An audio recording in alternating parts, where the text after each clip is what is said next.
So guys, the most effective way to reduce your latency and your ping in video games or just in general is to use an Ethernet cable. You can get one from Amazon or eBay. You want to get an Ethernet cable, plug that into your router and then plug that into your computer. This is going to make the biggest difference to your ping. For the second step, if you're using a VPN or proxy, then you want to disable it.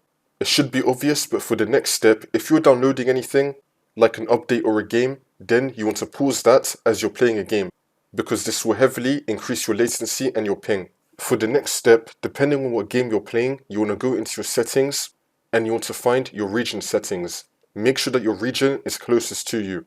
So for me, it's going to be Europe, so I selected Europe. Now in Fortnite, it gives me two options: Europe, which has 8 ms, and Auto, which also has 8 ms. These are going to be the lowest servers that I can connect to. Now, even though it says Auto, it's obviously going to connect to Europe, because it's still the lowest ping server for me.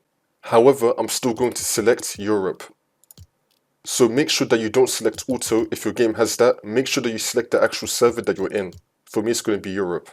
For the next step, you're going to go to search and type in View Network Connections. Click on it. And now once you're on this, you want to find your network adapter. Double click on it. And then click on Properties. And then click on Internet Protocol version 4.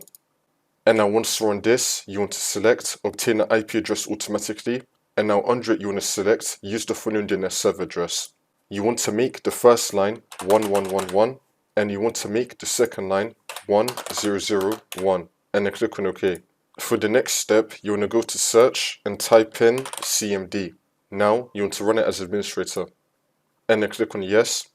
And now once you're on this, you want to type in ipconfig space / flush DNS, and then click on enter. And now you want to type in netsh space winsock space reset, and then click on enter again. And now for the last step, you want to restart your computer, and this should not fix your problem. Your ping and latency is going to be reduced.